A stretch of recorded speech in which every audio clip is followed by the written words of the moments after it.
And it is called Bolsa Familia in Brazil. So doon sa Brazil, kaya nagdala tayo ng Senate and House delegation dahil bahagi sa ating programa doon ay binigyan tayo ng malalim na briefing ng kanilang Secretary of Social Welfare, the counterpart of Secretary Cabral, about their Bolsa Familia program.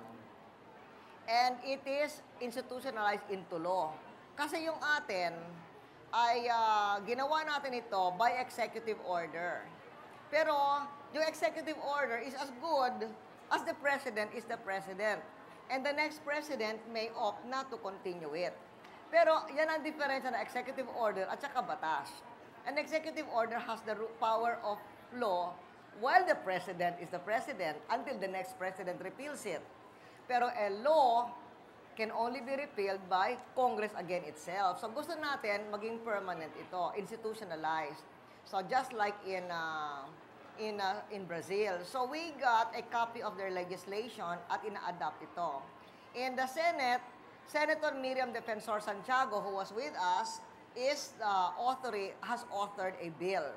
In the House, our House delegation to Brazil, headed by Deputy Speaker Girly Villarosa, has also authored the same version in the House. At sabi ni SP, magkakahiring na nga sa Senate. Sabi Ngayong hapon, ma'am. This afternoon, sa House may of hearing. Representatives. Perfect. Okay. Okay, Mrs. President. Doon ay mga sektor sa atong katilingban nga murag nakasaway aning manghatag kuno kwarta kay base kuno ma-encourage na hinudol out mentality nga ang mga kikinahanglan kuno sa mga tao trabaho man kuno usa may imoy kasulti na lamang. Okay. Kining programa sama sa gadawat ni Imelda, no? Ingon niya 1,000, less than 1,500 kada bulan. So, bastante alang sa mga kinahanglan sa pag-aral o sa nutrition, apan kulang naman.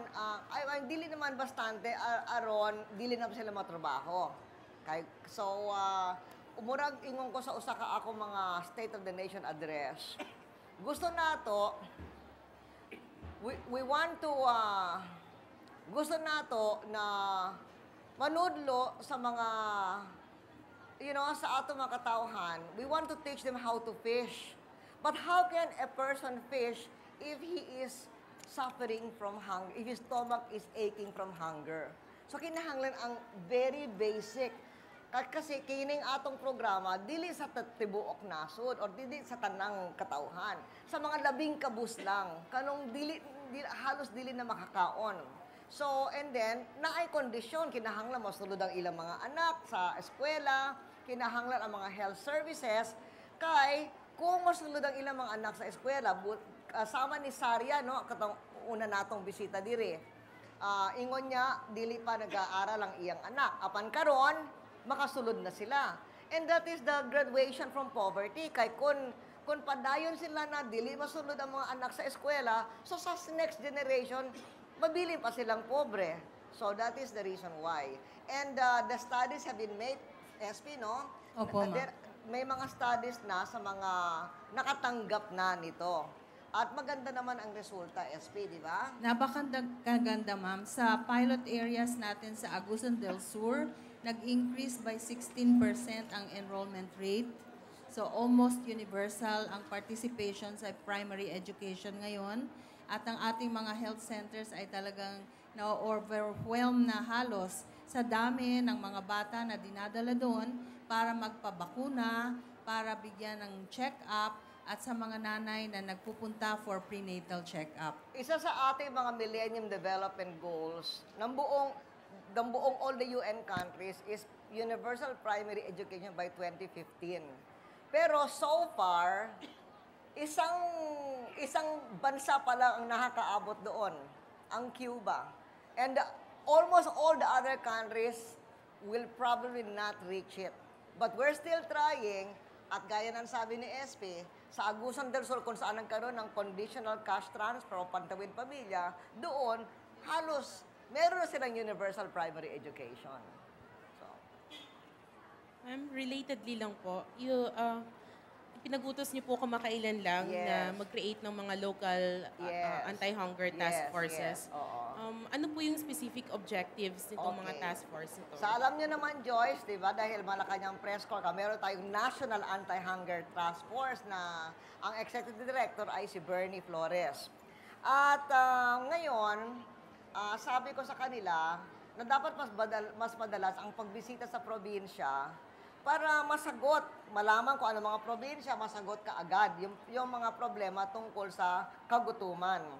Pero hindi naman pwede makapunta sila sa lahat-lahat kaagad-agad. Kaya, nag-recommend ang National Anti-Hunger Task Force na gumawa ako nitong executive order na gumawa ng local anti-hunger task force hanggang sa level ng probinsya para mahanap ang problema at ma-resolve kaagad-agad. Kasi ang atong tuyo dire mapakusog ang coordination sa national o local governments sa pagtubag sa problema sa atong nasod na sa paspas and also effectively. Pero bago ko pag ginawa itong executive order, meron na mga na-organize na mga regional task forces. At kasama nga dito, ang unang-unang na-organize ay ang province ng Lanao del Norte. Kaya congratulations sa ating Governor Khalid Dimapo. Batang-bata pero ang galing-galing. At not only na una, yung kanyang task force yung replicate na yung buong model ng National Task Force ginawa niya sa provincial level. Khalid, maybe you can talk some more about that. Well, Madam President, when we first met the Anti-Hunger Task Force, we were very excited because we saw of all of the different programs that the national government had. And it was a very strong effort on part of the national government, because what I saw is the objective of the national government is to converge all of the national line agencies to address one specific problem: hunger and poverty. Actually, they go hand in hand. And here in Lanao del Norte, I've seen 3 very strong departments that are working with us. One is the Department of Agriculture. We have our community gardens, our fertilizer subsidy programs, our rice subsidy programs to help the farmers so that they can produce. Supply of food. Supply them. Oo. They have the produce they need to market their food or the produce they need to consume. Second, we have the DepEd and the NDA, which where they're giving the school feeding programs. This is another way that we entice the children to come to the classes and to attend. At the same time, they're also getting the proper nourishment that they need. But the most powerful that I have seen is the Pangtawid Pamilyang Pilipino program. That is with the DSWD. And here in Lanao del Norte, we are partnering that with the President's other flagship program, and that is the PhilHealth program. The Pangtawid Pamilyang Pilipino program hits 2 birds with 1 stone. 1, healthcare. 2, it also addresses education. These are the 2 things that I see is very beautiful in the Pangtawid Pamilyang Pilipino program.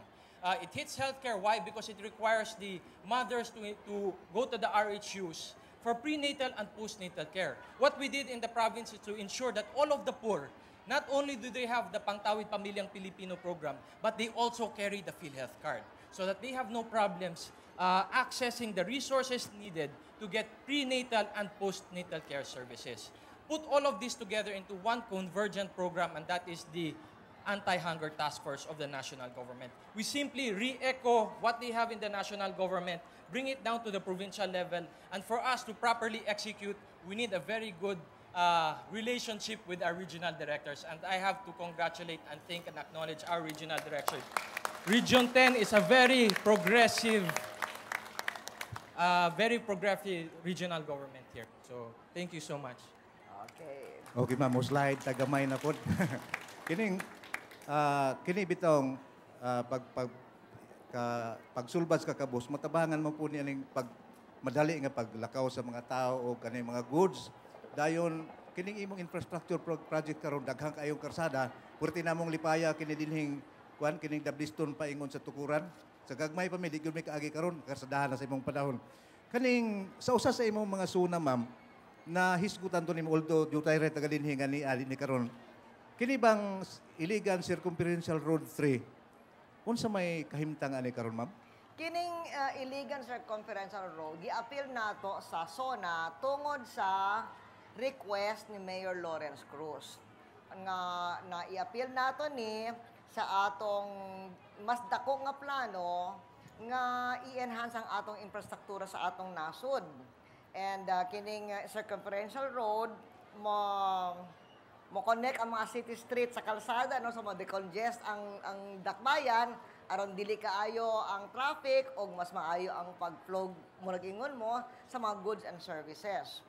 So we will ask the Regional Director De La Rosa to give us the status of this project. Magandang umaga po, mahal na Pangulo.